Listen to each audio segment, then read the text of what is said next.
lots of different reasons why people become homeless, you know? Relationship breakdown with my partner.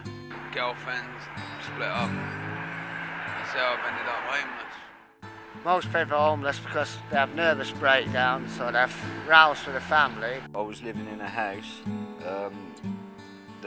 where a friend died, and I got 18 months out of it after she died, and they basically took me to court and got me out. That was Islington Council. Oh, ex-wife, depression. That's it. I went abroad and when I came back, the council said I owed some money and they locked my place off and destroyed all my things. So I had no place to go back to. I just find myself homeless. Basically, I've been on and off the streets for years. Nervous breakdown, depression. People, have gone through certain depressions in life, and it's got to them, you know? Well, I've been homeless for about 22 years after my family died up in Scotland.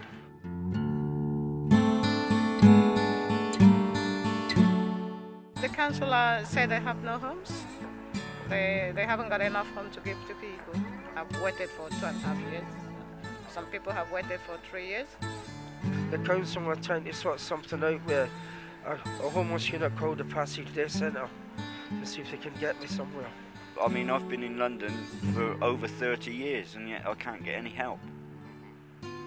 So, I mean, if they're not going to help, I mean, I'm basically a London resident, and yet I've been made homeless through the system.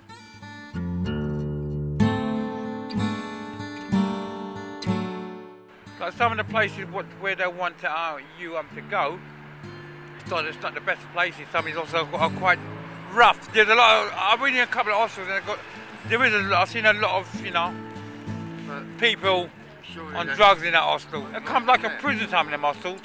You know what I mean?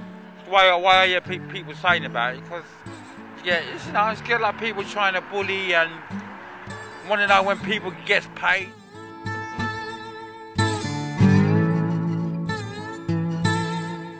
I lived in lock-up covers. I lived in shops. Bus stops, alleyways. During the cold, you feel so cold. When I was pregnant, we were on the street. We were sleeping in doorways and in Aldgate underpass.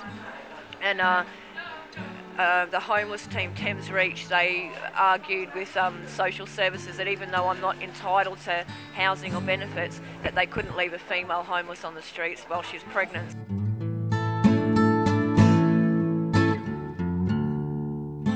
Then when you end up on the streets, you can't get a job because you've got no accommodation.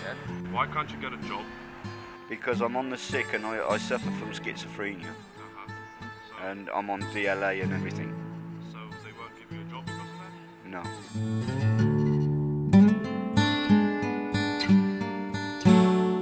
I'm a grown woman. I don't want to bother my family to help me. They don't. They're next to useless. They're a funny mob, his family. My family are more helpful, but they're halfway around the world. What about your family? Yeah, they're right.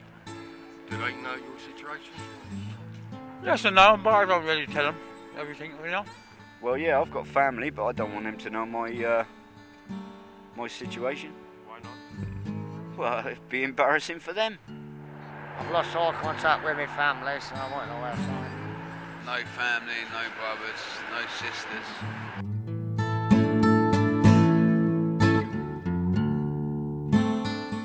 I got beaten up the other night. Look at my finger. I've been spat on, I've had beer poured all over me. Yeah, I've got... That was from... I was in the doorway on Oxford Street, somebody threw a paving slab. Shattered my shin there. And all the way through there, that was, let's say, from a paving slab. I was lucky that I actually managed to curl up into a ball at the time. If I hadn't, it might have caused me a lot more damage. I have been, pushed. I've been threatened with violence. I've got a chunk missing out my arm here. Got into a fight on Oxford Street and the geezer literally bit, as you can see from the teeth mark, bit chunk out my arm. What happens to me mainly from other issue vendors or beggars, I get the men stand over. If you're a female, they'll stand over you, just take your pitch, and there's nothing you can do about that. It was 4-1. That's how it happened. It never happens 1-1. It's always 4-1 or 3-1. Why did they beat you up? Because I had a different bag to this. I had a hodl, and inside I had a digibox. A £30 digibox, what you put on top of a TV set. They wanted it. They didn't get it. I find that most of the violence comes from blockheads that aren't homeless. They've got a job, they've got a home. Basically, it was on a weekend. It was on a weekend, on a Friday night. People had been out, had a drink, and they thought, let's take it out on this lot.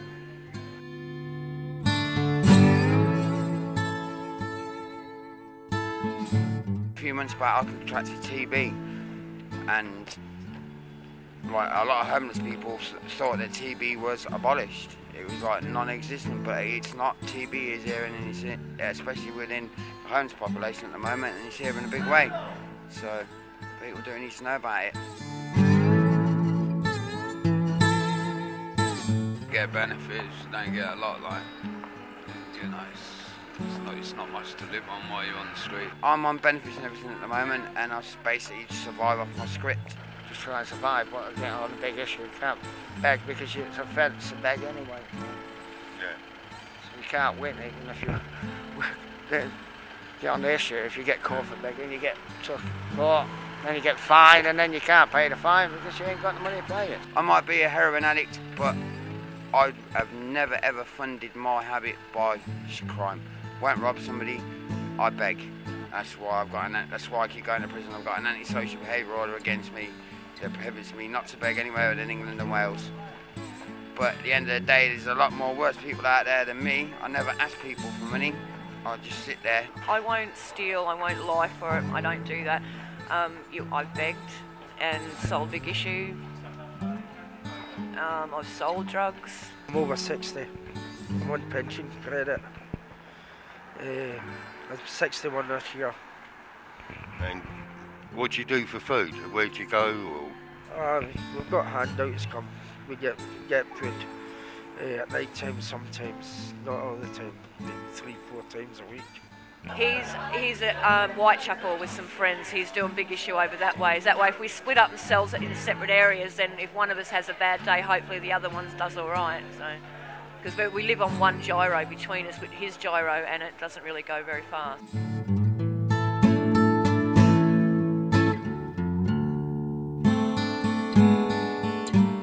I was a hard drug user for a long time. I was a heroin user for 20 years. Yep, I'm methadone. Do you drink? I like a drink. I ended up using street drugs, heroin and crack. And basically, I've been in and out. It's either been in prison or been in and out of hostel accommodation.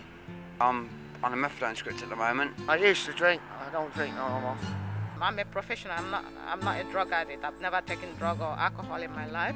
People will be homeless, but they're not mentally disturbed. They're not drug dealers. They're not drug takers. They're not alcoholic, But people generate it and knock them out. They don't look at people, or to see what people are. They just give them, wrong assumption. People should change that type of attitude. There's empty buildings in London. Loads of empty buildings in London that could be opened up and used as temporary accommodation to get them off the street. Basically, all these empty properties, they can basically do something with them instead of just leaving them go a waste. There's a lot of properties in London that are just going to waste. That's what I suggest for the council to refurbish a lot of homes and make it livable for people to go and live instead of people living in the hostels and sleeping on the street. Try your best to help, just make them see senses.